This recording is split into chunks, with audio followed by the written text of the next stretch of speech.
Every year, millions of students apply for scholarship around the world. Many have excellent grades, many have impressive certificates, many write long applications. Yet, thousands of them receive the same email. Unfortunately, you have not been selected. This raises an important question. What exactly do scholarship committee look for? Is it GPA? Is it IELTS? Is it research experience? Is it leadership?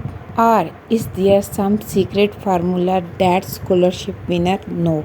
The truth is that scholarship selection is not based on one factor. Universities and scholarship committees evaluate applicants from multiple angles. Think of your application as a puzzle.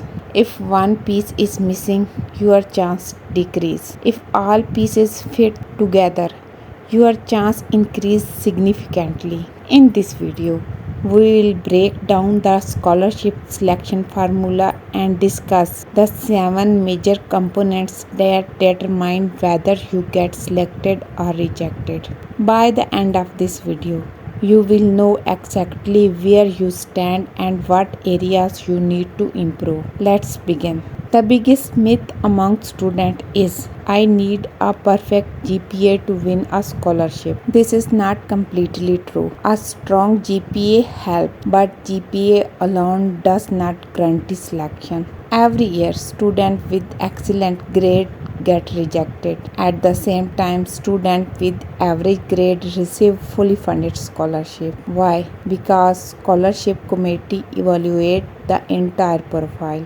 They are asking who is this student, what has this student achieved, what impact can this student create, will this student contribute to our university and society? Your application must answer these questions. Let's start with academics. This is usually the first screening factor. Good grades demonstrate consistency, discipline, commitment, and academic ability. For competitive scholarships, higher grades generally increase your chance. However, grades are only one part of the equation. Imagine two students. Student A has a 3.9 GPA but no leadership, no volunteering, and no extracurricular activities. Student B has a 3.5 GPA but has leadership experience, volunteer work, research experience, and strong communication skills. Many scholarship committee will choose student B. Why?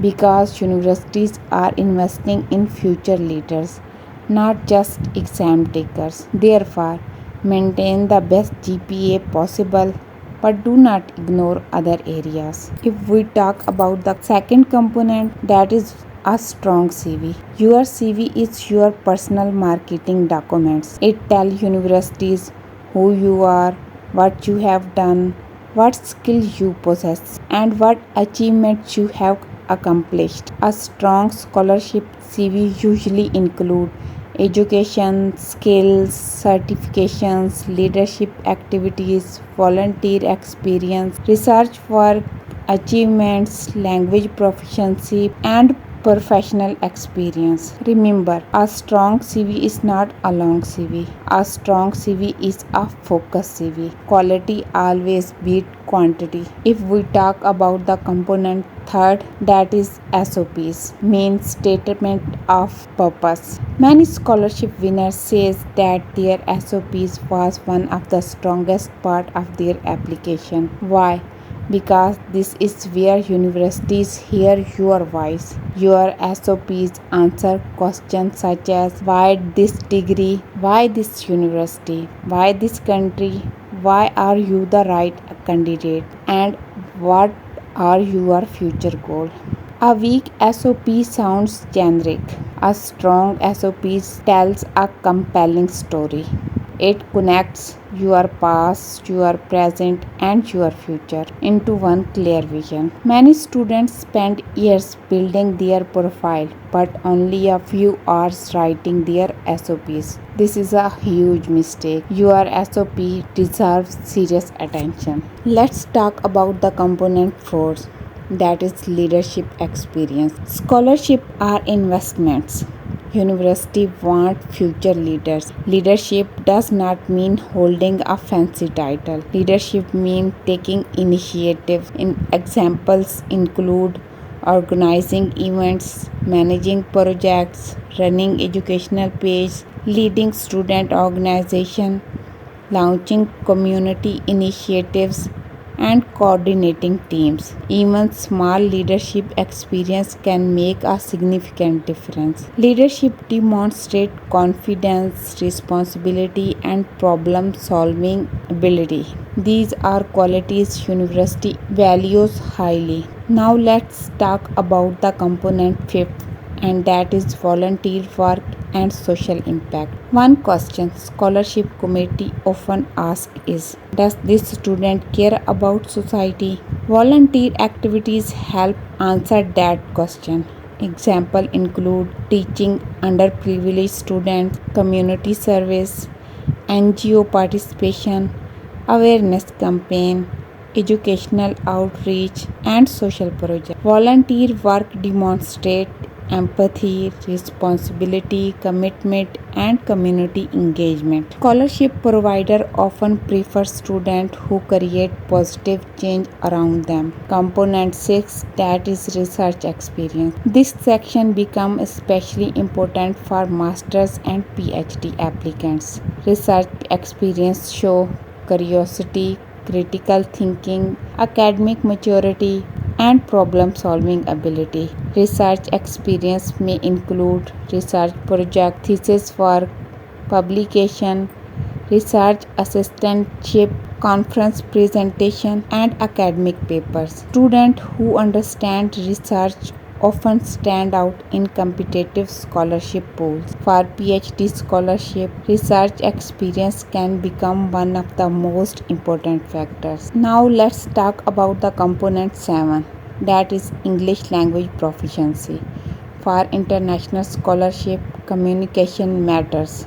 Most universities need evidence that you can study successfully in an English-speaking academic environment. Common tests include IELTS, TOEFL, and Duolingo English tests. Strong language scores demonstrate academic readiness, communication ability, confidence, and adaptability. Remember, a good IELTS score alone will not win a scholarship, but a poor language score can weaken an otherwise strong application. There is a hidden factor, consistency. Now let's discuss something many students overlook, and that is consistency. Scholarship committees can identify applicants who have been developing themselves over times. For example, certificate match their field, volunteer work match their interest, research match their future goal, and leadership activities support their career visions. Everything connects together. This creates a powerful impression. Your profile should tell one clear story, not 10 unrelated stories. If we simplify everything, scholarship committees often evaluate academic performance plus strong CV plus excellent SOPs plus leadership plus volunteer experience plus research ability plus communication skills and plus future vision. The stronger these components are, the stronger your application becomes. Weakness is one area can sometimes be compensated by strength in another area. That is why scholarship selection is holistic. Now there is a big question, why students get rejected. Many students focus on only one component. For example, good GPA but weak SOPs, good SOPs but weak CV, strong CV but poor research proposal, good grade but no scholarship, excellent profile but poor interview preparation. Scholarship success requires balance. The strongest applicants usually perform well across multiple areas. Now, how to assess yourself today? Take a piece of paper, give yourself a score out of 10 in each category: academic performance, CV strength, leadership, volunteer experience, research experience, English proficiency, SOPs writing, networking, and future goals. Now calculate your weakest area. These weaknesses become your priorities. Instead of asking why I am getting rejected, ask which component of my profile needs improvement. This simple shift can transform your result. At the last, there is a final message. There is no magic secret behind scholarship success. There is no shortcut. There is no single factor that guarantees selection. Scholarship winners are usually students who have invested time in building a complete profile. They improve their academics, they develop skills, they serve their communities, they strengthen their communications, they gain leadership experience, they prepare strong application documents, and most important, they start preparing early. Remember, scholarships are not awarded to the luckiest student. They are awarded to the most prepared student. So start evaluating your profile today. Find your weak areas, create a plan, and begin building to the profile that scholarship committees cannot ignore. If you found this video useful, don't forget to like, subscribe, and share it with someone who dream of studying abroad on a fully funded scholarship. Thank you for watching. Allah Hafiz.